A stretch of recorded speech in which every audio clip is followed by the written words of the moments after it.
the colonists knew that if they didn't have firearms at their disposal, they would never have been able to claim independence. The British would have steamrolled them, and that would have been that, because you were dealing with, at that time, the most potent and most feared army and armed force in the world, that from England. And even though they didn't have their entire force within the colonies, they had a significant force here. And if we didn't have the ability to fight back on equal terms, if all we had was sticks and stones and a couple of knives, probably would not have worked out so well for us. Welcome to the Republic Podcast, where history meets scrutiny and facts matter. Join Rob and Lou as they dive deep into the foundations of American democracy, dissect the laws that shape our lives, and challenge the narratives behind today's headlines. From forgotten chapters in the U.S. history to the legal truths they didn't teach you in school. This is your front row seat to get informed, unapologetic conversation. We have an American republic, if we can keep it. Now, let's get started.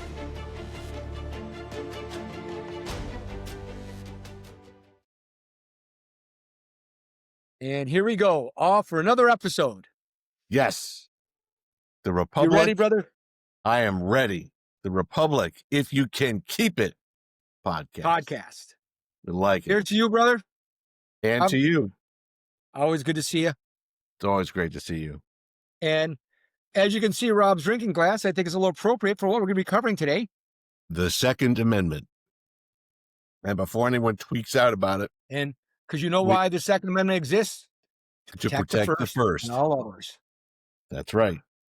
And a lot of people get all, no pun intended, up in arms about the Second Amendment. And there's reason to have passionate discussion, but let's pare it down to the historical context. We're going to talk about this in two parts. So in this particular pod, we're going to talk about the historical context. How did it come to be? Why is it there? What's the language? What does it really mean? How does it affect policy? How does it affect everyday life? And in the next pod, we're going to talk about how it relates to present day, how the Second Amendment has been used as a political football for good and bad, back and forth, But that's what we're doing. Right. And again, as Rob said, that there's a lot of misconceptions, or there's a lot of twisting of what the Second Amendment really says, as well as the historical context of it. And as we've said from the very beginning, you need to put everything in a historical context, because without context, the words mean nothing. And that's why there's been arguments throughout the Supreme Court from its founding regarding what the Constitution actually says. And you have the originalists, you have the text, you have the modern free thinkers, and there's been a constant battle on that. And so we're going to try and address this really hot topic with the historical context, why it was founded, what the context is, what its foundation is, and really how, even when it was written, there was a lot of discussion about it. And really why it's important. I mean, at the end of the day, every single amendment in the Bill of Rights and every single amendment to the Constitution is important for a reason. It was there intentionally. It was put there purposefully.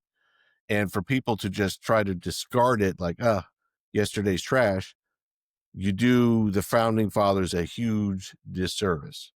So before we get into that, though, remember, you have to hit that button down there. You got an algorithm is always something we want to tame to make sure it works for us. So hit that like button, hit the subscribe button, and give us some comments. Share it, feed it, learn it, love it, live it. Live it. Right. Exactly. And circling back to what we were talking about before regarding the Second Amendment and Rob's comments on the amendments. Every amendment is important. And I think one of the things that we have to also understand is that the founding fathers, after they wrote the Constitution, determined that these 10 things, these really 17 things, but there's 10 major ones, are so significant and so important that we need to make sure that it's something that people understand, that we put specifically back into the Constitution and make sure it's known. And that there's also a reason why it's so difficult to pass or change or repeal an amendment, because that's how significant making an amendment is. You're not just passing a law, you're not just passing a statute, which can be easily changed by legislation, by, as each every 2 to 4 years, as things change, you could just pass a new law to change it. Amendments aren't like that. Amendments are forever until you get a significant amount of people to be able to say, yes, remember, it's not just Senate and Congress passing it, but it also has to be ratified by the states, Yep, by 2/3. two-thirds of the states. Yep. They made it purposefully that way because it is that important. And that's why it brings us to the Second Amendment, and why, although people may disagree with it and people may try and pass legislation to change it, that it's an amendment and it's there for good, period. It is. So let's read the text of the Second Amendment, shall we? Start with that. It's real simple. It's really brief. A well-regulated militia being necessary to the security of a free state, the right of the people to keep and bear arms shall not be infringed. Period. Notice the key word there, shall not. Not may not should not, but shall not. And there are a number of key things. There's the shall instead of may. There is the term necessary.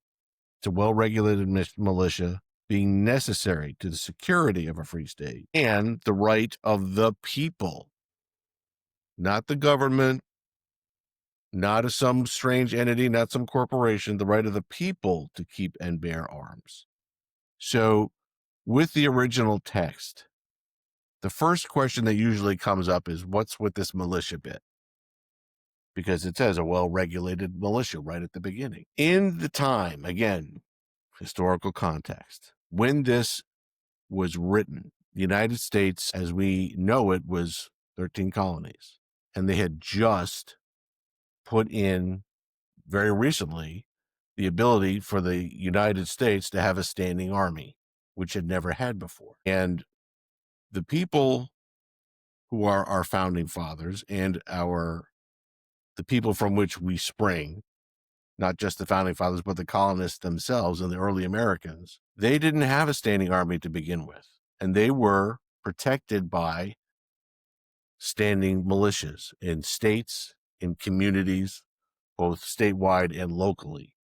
So when the Redcoats first started coming, and Paul Revere's ride, he was going to alert the local militias to stand up that the Redcoats were coming to try to confiscate arms and munitions and gunpowder from a store in Lexington and Concord. The early days of the Republic, before it was a republic, when there were just 13 colonies banded together by a loose affiliation, George Washington had to continually plead.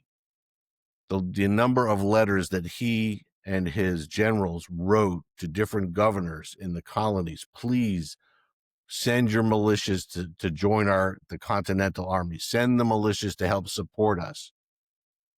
The militias were key, they were vital, and they were the backbone of the security of this nation. I mean, they relied, the states had to rely upon them, that they did not have it. And, so also putting in context and building upon what Rob was saying, the issue regarding the militias, that, before we had the Constitution, we had the Articles of Confederation, where the Article of Confederation actually showed the weakness, where it kept a very decentralized militia. And because of that, it exposed how difficult it would be, because you would need to have a state agree in order to provide protection for another state. And the Articles of Confederation sort of reinforced, when the revision in the Constitution came up and the amendments came up and the Second Amendment came up, that exposed the weakness and how much we really needed this amendment for that purpose. So in the Constitutional Convention, and then thereafter, when we had in 1791 the Bill of Rights put forward, I believe it was Madison was particularly interested to make sure that the anti-federalists, the ones who were really scared about centralized government, they did not want a big government. They did not want a centralized government, because they had seen the rot and the problems that it would ensue from that when they were back in Europe, England, Spain, France, top down heavy. They would send their own troops against their own people all the time to put down this and put down that and suppress this. The anti-federalists did not want a large federal government, and they wanted to keep the rights of the people to bear arms, to protect themselves locally in the state and more locally within counties and then personally. So this Second Amendment sprang largely from that desire. You know that Madison knew that the United States was going to be able to keep a standing army, or at least start one, but they wanted to protect against that army, believe it or not, and to appease and to understand the concerns raised by the anti-federalists to make sure that the right of the people to keep and bear arms shall not be infringed. And the whole purpose of it was to protect themselves from the tyranny of their own government. That's really what it came down to. And that's why that is a central issue throughout the Second Amendment, that the prefatory statement, I got it, the prefatory statement regarding a well-regulated You militia. did a good job with that word. That is, people get stuck on that. And that's really just sort of putting it again in context. And as we talk about later on, in the Supreme Court cases that came up, including Heller and some other, the progeny that came after that, and before, and other ones before that, precedent before that, that they really focused on that issue where they said everybody was focusing on the well-regulated militia, how that people are saying the only reason why people should have these type of weapons is the army, because that's what they were meant for. It's like, no, this was like, because we want to keep a well-regulated militia to defend ourselves against evil, personal evil, as well as tyranny of our own government. That's why this is a personal right. It says each person, and that's what really the focus is each person shall have it. And it draws, building upon the history of it, that you can actually find language that reflects that back in the the English Bill of Rights back in 1889, where they actually wrote a thing specifically where at the times the Protestants were concerned about being persecuted by the government. And so in this English Bill of Rights, they specifically included a language inside there saying Protestants shall have a personal right to bear arms to protect themselves. And throughout the discussions in framing the Second Amendment and building the Second Amendment and pulling it all together, this was also something very significantly discussed and is really a foundation of the Second Amendment itself. Right. So despite, and let's take all of the stuff that you hear today out. We'll get to that in a minute. We've just talked about why it is this was important to put into the Bill of Rights, the rights of each person in the country. So when people say, oh, it's all just for militia, it was supposed to be, no. Read the text. It talks about individuals, but also this is in the Bill of Rights to protect the people of this country from their government. If you don't see that, I don't know what to do to help you with that. I mean, the whole Bill of Rights was there to basically put a big highlighter and emphasis and an exclamation point. Madison said, hey, look, we understand that the Constitution, we think, covered all this stuff, but everyone's kind of worried about this. We want to make sure you understand you have these protections for yourselves from the government. We're going to outline these in the Bill of Rights, and they're personal rights. They're local rights. They are for the people. So that's number one. And number two is we have a right here, as we started out this podcast saying, what's the Second Amendment for? It's to protect the First Amendment and all the other amendments, because it's there to make sure that the people are protected. And as Lou said, the intent is obviously, and maybe not so obviously to some, but if you go back and look through all the texts and all the things with the colonial documents, the founding father statements, everything they've talked about in putting these bills of rights together, it's about making sure that people are protected.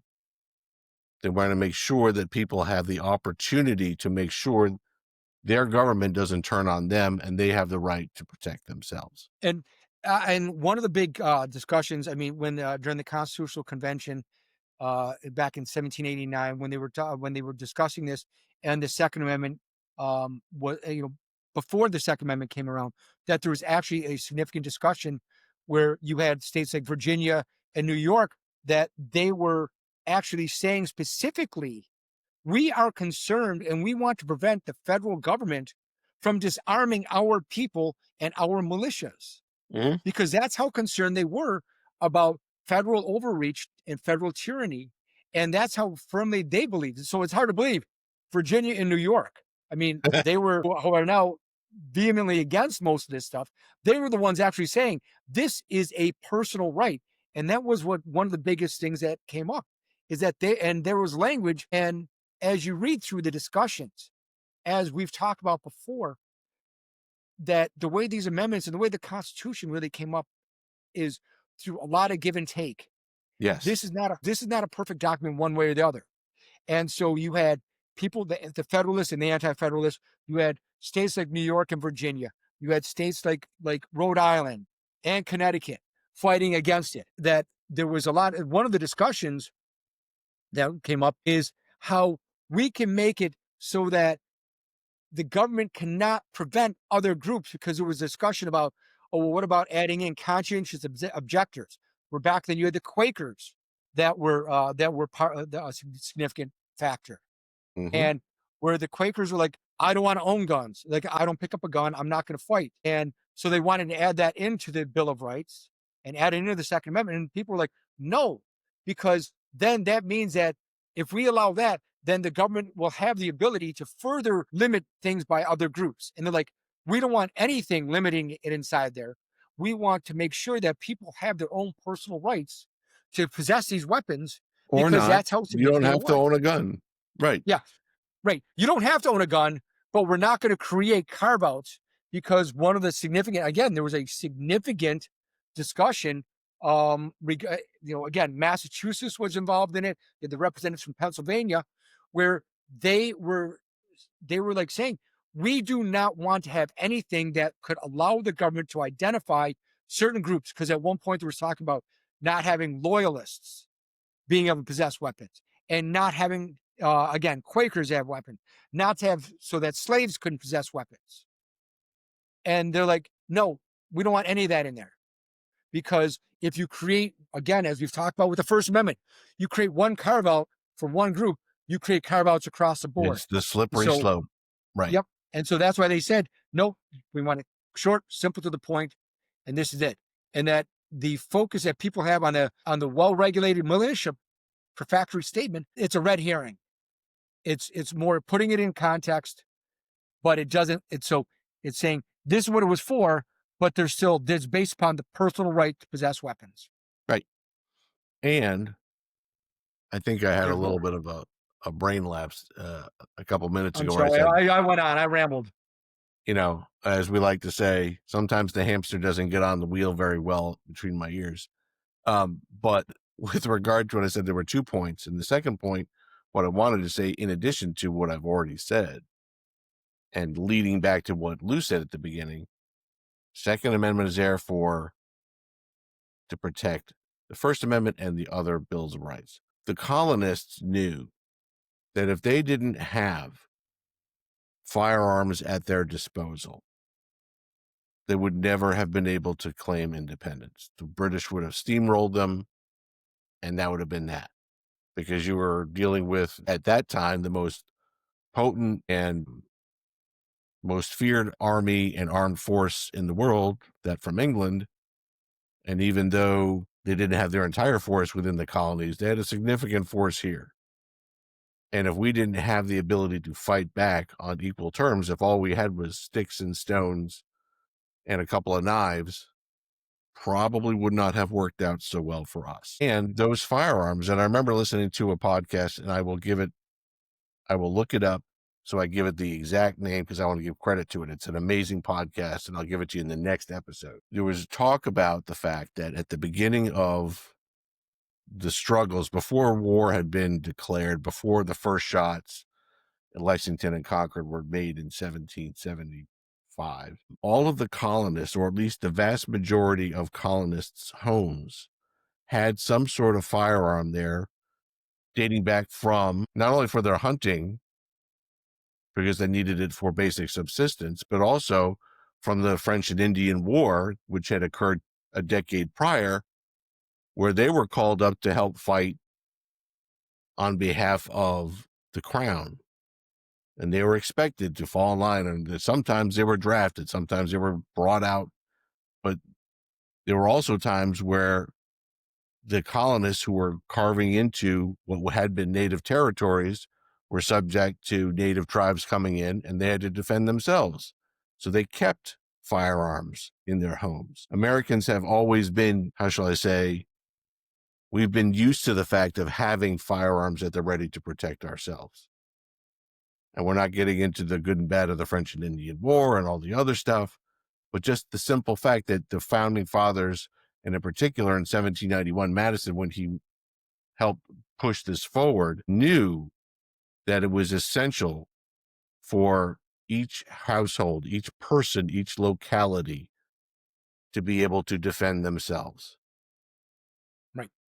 And one of the things, some of the arguments that people have against the Second Amendment on that issue, they're like, okay, well, yes, that may be true, but let's take a look at the historical. Again, Lou, we're going to use your historical context against you. Let's take a look at it where when this was going on, where were most of the firearms and gunpowder and supplies stored? In a central location. Yes, that's absolutely on 100%. They were stored in a central location, but that was for the purpose of combining assets, not to restrict the access to it, but actually to make it available so that I got a gun, I need to protect myself or somebody else or my town or get called up. I'm going to be able to go get it. So let's say that they're going to try and like prevent me, and somebody's going to come to my house and prevent me from getting my weapon. Okay, that's great. I've got central weapons over in the town square, which were guarded and protected, not to restrict access, but to ensure access and to ensure that people had the ability to gain access to the firearms, to the gunpowder, to the bullets, to everything that they needed. And remember, this is 1770s, 1780s, 1790s. The firearms that we have today have a round, which is a self-encased. You have your metal encasement with the powder inside of it, and then the bullet at the end. The anatomy of a pew. Exactly. Back then, they needed gunpowder.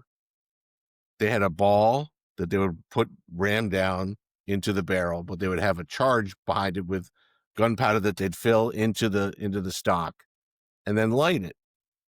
So they needed to have this stored somewhere, and they needed to have it stored safely because gunpowder, as you might know, is a little bit problematic if just left out for a spark or something else. The whole thing goes up. So for safety purposes, they kept it out of the houses into a central silo or central repository.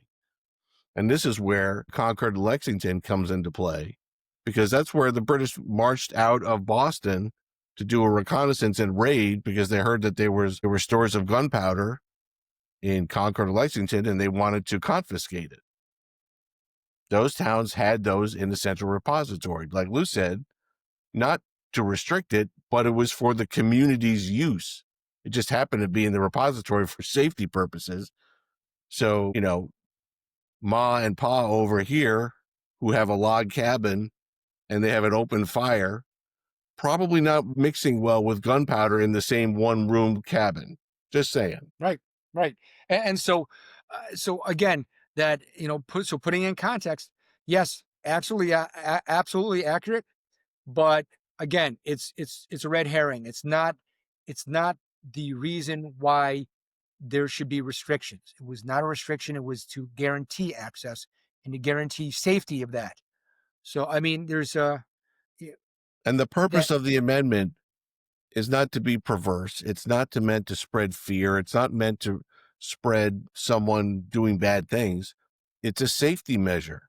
It's how do we protect ourselves, not only from the government, but government overreach, and also for all of the things that might be happening, someone coming into my house or my community to invade us. It's a safety measure. And I mean, and one thing, so another argument that you'll hear more and more lately is that, okay, well, the army, say if, how can you defend yourself against the army where the army has bombers and this and that and drones and they could take you out if they want? Well, let's go back to the 1980s. I know that's still some time ago, but Hey, man, I love the 80s. hey, I love the 80s. I want my 80s back. But there was, again, a huge superpower called Russia who tried The taking over Soviet another Union. country called Afghanistan.